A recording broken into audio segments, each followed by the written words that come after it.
بونجور شيف تشاديان تشاديان. السلام عليكم تشادين وتشاديات كلكم، كيف انتم؟ كويسين؟ الحمد لله بخير. معكم حجي جميلة هاشم، بريزيدانت انا موفومان ناسيونال دي ساو.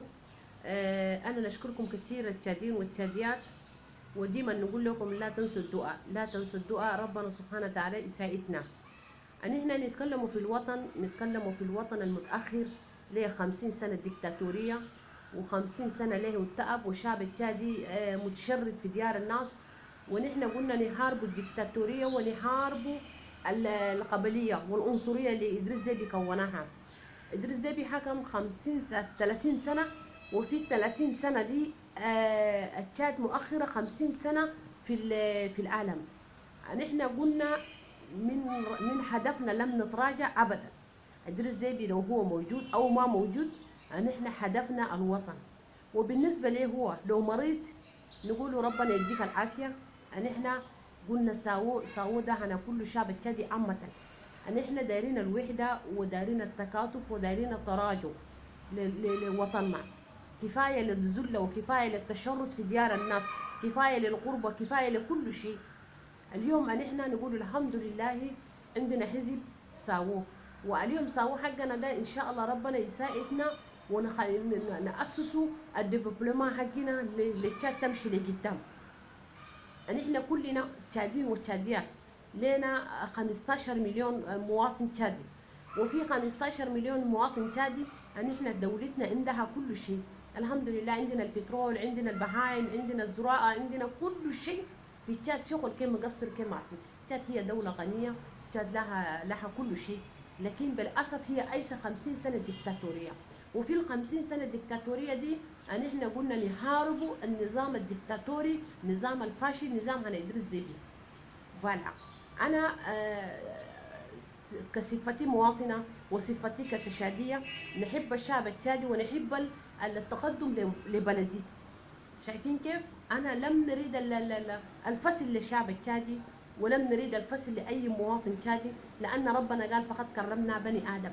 يعني هنا أنا ما عندي مشكلة مع أي شعب تشادي، ما عندي مشكلة مع أي مواطن تشادي. أنا بس مشكلتي تشاد تكون حرة.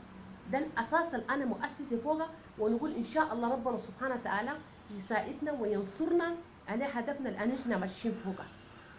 إدريس ديبي هو شخص واحد وحكم 30 سنة حكم من غير فايدة، حكم عنصري، حكم ديكتاتوري.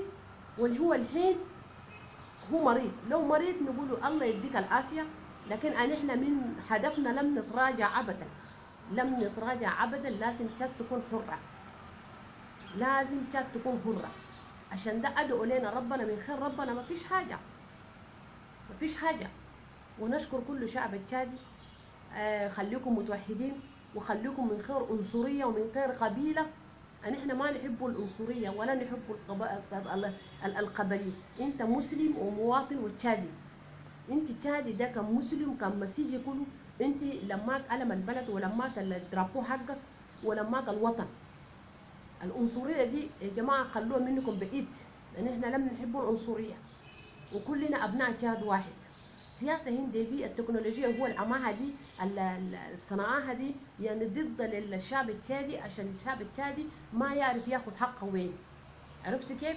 عشان ده احنا نقول الحمد لله ان احنا قدرنا تكاتفنا وقدرنا يعني نعرف حقنا وين. والحمد لله ربنا ينصر جيوشنا في كل مكان. عنصريه قبليه ده انصر وراكم. لازم نحرر تشاد اللي هي عايشه 50 سنه ديكتاتوريه. فهمتوا كيف؟ وانا كل شعب تشادي على راسي، كل شعب تشادي على راسي. لم نظلم حد ولم نعرف نكون حد. ان احنا من هدفنا لم نتراجع. اليوم شايفين المويه كان وتخريب جدا، ما في شوارع، ما في مستشفى عديل، السكان المصابه كل ما تقدر تسابق. يعني بلد هي غنيه لكن بس الدكتاتوريه مسيطره عليها. شفت كيف؟ حتى مستشفيات ما فيش، مساعدات اكل ما فيش. يعني الطلبه بيقروا كده ما بيلقوا باك حقهم، دروع حقهم ما بيلقوا، الاتشديان نفس تعبانين.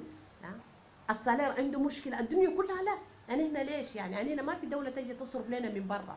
يعني احنا دي دولتنا وهي غنيه، لازم نراجع نفسنا ونراجع وطننا تشاد تكون حره من خير كل شيء. وأنا شعب التشادي بحبكم كثير، بحبكم كثير، وبضحي كل شيء بأملة عشان انتوا تعرفوا حقكم وين، ولازم نحاربوا عشان نجيبوا حقكم انتوا الشعب التشادي. ونشكر كل الديش اللي أنا ساووه. خليكم شجيعين وخليكم قويين عشان تجيبوا الحق للمواطنين التشاديين. أنا نشكركم كثير. Chers Tchadiens, musulmans, chrétiens, bonjour, je vous aime bien. Je lutte pour les Tchadiens et je lutte pour vous. Dieu merci, aujourd'hui nous avons notre parti qui s'appelle Saour. Et comme vous savez, nous avons des problèmes de la dictature au Tchad.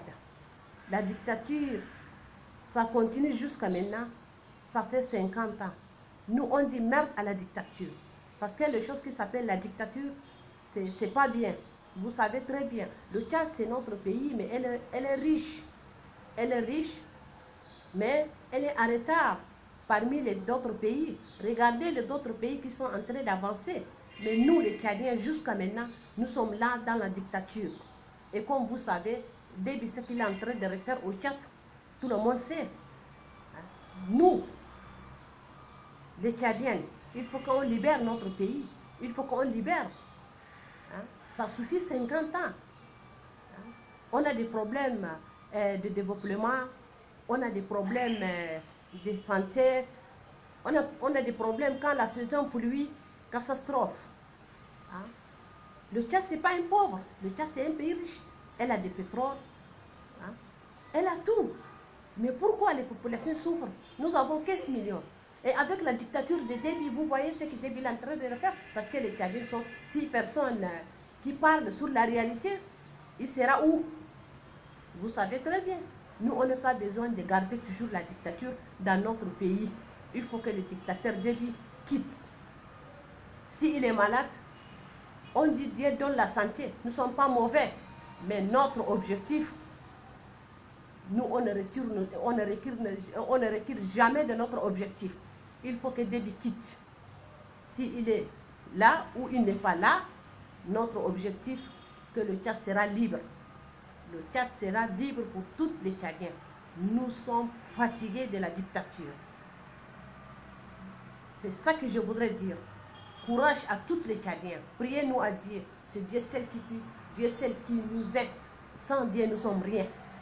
50 ans, ce n'est pas 50 jours. 50 ans, ce n'est pas 50 jours. Et je dis à tous les Tchadiens qui sont là, priez-nous à Dieu. Nous n'avons aucun problème avec les autres pays, mais nous, on parle sur le développement de notre pays. Nous, on parle de comment on va avancer le Tchad. Nous, on parle de comment on va arrêter les problèmes, les guerres que Déby est en train de refaire, qu'il a créées entre les ethnies, pour que les gens se battent, et lui, il s'en fout. Comme il a dit, les Tchadiens qui sont mourir, il dit à production à mon cher ami. Alors, les Tchadiens qui sont en train de mourir, parce que les Tchadiens, ça fait ni chaud ni froid à Déby. Mais nous, on parle du Tchad. Déby, c'est un citoyen comme les autres. Comme les autres Tchadiens qui sont là, qui sont venus, les chefs de l'État. On a combien de chefs de l'État qui sont venus et qui sont partis? Déby ne dépense pas eux. Déby ne dépense pas les autres. Mais nous, on sait pas, nous ne sommes pas contre Déby à lui, mais nous sommes contre de son pouvoir. On ne veut pas son pouvoir. Il n'a qu'à quitter le pouvoir. Il n'a qu'à quitter parce que son boulot, ça nous plaît pas. Vous voyez, les Tchadiens sont là partout dans le monde entier. Pourquoi? Pourquoi les Tchadiens vivent à l'extérieur du pays et ils sont en train de chômer, et ceux qui sont à l'intérieur du pays sont en train de chômer? Alors nous, notre objectif, le Tchad libre, Tchad nouveau, 50 ans, ce n'est pas 50 jours, ce n'est pas 50 mois. On veut Tchad nouveau pour tous les Tchadiens. Je vous aime bien, chers Tchadiens. Vraiment, je vous aime bien. Priez-nous à Dieu. Et si je dis quelque chose de mauvais, je demande toutes mes excuses. Mais notre objectif, Tchad libre, Tchad nouveau. On est tous ensemble. Et Moral Sao, Inch'Allah, le bon Dieu va nous aider. et on va libérer notre pays, le Tchad. Et par rapport à d'autres pays, je vous remercie. Et nous n'avons aucun problème avec les autres pays parce que nous on parle sur la situation du Tchad, nous on parle sur l'objectif du Tchad parce que nous on parle comment la souffrance qui sont en train de continuer jusqu'à maintenant, 50 ans de la dictature, les Tchadiens ne savent pas sortir de cette manière. Regardez ce que ce débile est en train de refaire. 30 ans, c'est pas 30 jours. Si le Tchad qui est en train de développer, nous ne sommes pas contre.